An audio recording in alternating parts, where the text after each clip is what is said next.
안녕하세요. 아침TV 하경숙입니다. 우리나라는 자유민주주의 국가인 줄 알았어요. 우리나라는 법치주의 국가인 줄 알았습니다. 근데 이번에 계엄 사태로 보니까 우리나라는 권력을 가지고 있는 사람이 따로 있었습니다. 거리마다 가보면 내란 수괴, 체포하라 이런 현수막이 질비하게 있습니다.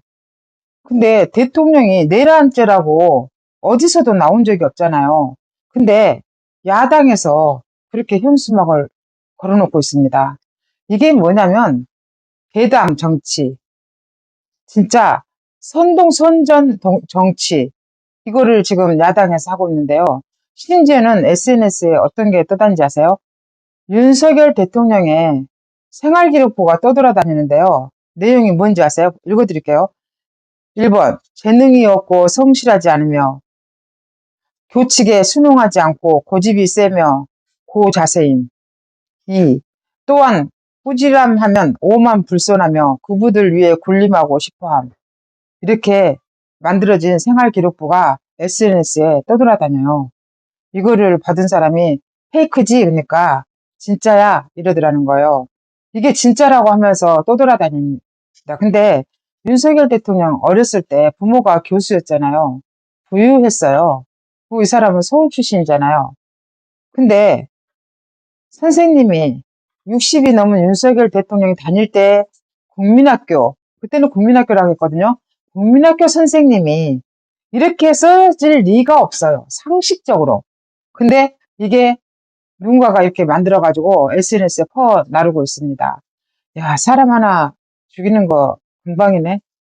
대통령도 이렇게 희화화하고 개구 소재로 만들어버리고 안전히 이러면서 개딸들은 헌재에 가면은 쟤는 무조건 내란죄야 이럽니다. 너무 웃긴 거는 헌재에서 심의를 하는 거는 내란죄가 아니라 계엄령이 잘 됐는지 안 됐는지 그거를 심의한다고 하더라고요. 그러면 내란죄는 지금 공수처에서 한다는 거 아닙니까? 지금 우리 국민들은 똑똑한 척 하는데 군중 심리 같습니다. 이래서 나라가 혼란스러운데요. 외국에서 볼 때 대한민국이 선진국인 줄 알았더니 어떻게 북한하고 중국의 해킹이 이렇게 쉬웠어? 우리나라 지금 너무 쉽잖아요. 지금 너무나 기로에 서 있는 나라입니다. 우리나라는 이민도 너무 쉬운 것 같고 그 다음에 중국인들한테 특히 조선족들한테 지방자치제 선거권, 투표권이 있다는 게 굉장히 문제입니다. 그러니까 지기들이 우리들도 투표권 있어 하면서 하잖아요. 저는 대통령이 부정선거를 밝혀서 반드시 조선족들한테 가 있는 투표권을 없애야 된다고 생각합니다. 한동훈이 법무부 장관 때 이거 얘기했었잖아요. 그러면서 한동훈이 소리는 요란했는데 뭐 만들어 놓은 법이 별로 없는 것 같아요. 그래서 참 걱정이라는 생각이 들었습니다. 제일로 먼저 상호, 호의 평등주의라고 했잖아요. 중국에서 우리나라 사람들한테 투표권을 안 주는데 왜 우리는 조선족들한테 투표권을 줍니까? 이것부터 없애야 되지 않겠습니까? 저는 우리나라의 자경화가 문제가 아니라 공산주의화, 이게 너무 진행이 됐다는 거, 이게 너무 심각하다고 생각합니다. 그래서 하나하나 대통령이 돌아오면 다 정리를 해야 되지 않을까.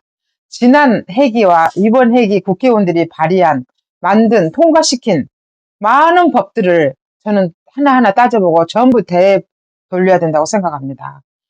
우리나라가 앞으로 5년 동안 풍력하고 태양광을 통해서 중국한테 주기로 한 돈이 100조라고 하잖아요. 평창 올림픽 때도 태양광 풍력 패널 그런 거 하면서 돈 셌다고 했잖아요. 사모펀드가 뭡니까? 중국 돈 아니었습니까? 그거 다 조국이 관련됐잖아요. 조국, 문재인, 이재명. 지금 중국 돈에 다 노예가 되어 있잖아요. 그 사람들이 우두머리고 그 밑에 쫙 깔려 있잖아요. 환경단체들까지. 저는 그래서 우리나라의 많은 시스템을 다시 정비해야 될 때가 됐다고 생각합니다. 지금 미국의 트럼프 대통령이 부정선거에 대해서 굉장히 다짐을 하고 있기 때문에 이번 기회에 우리나라도 부정선거에 대한 확실한 근거를 마련해야 되고 저는 이번에 보니까 선관위도 대통령 머리 꼭대기에 있고 헌법재판소도 대통령 머리 꼭대기에 있고 이게 심각한 문제입니다. 어떻게 사회주의 운동을 한 사람들이 판사로 갑니까?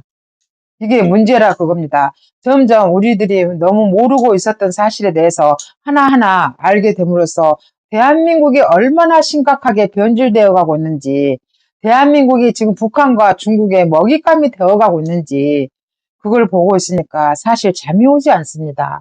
우리가 점점 깨달아서 대처하는 방법을 연구하고 강구해야 된다고 생각합니다. 일단 대통령이 돌아오기를 우리는 정말 가열차게 운동을 해야 되겠습니다. 지금까지 진실을 알려드리는 아침TV 하경숙이었습니다.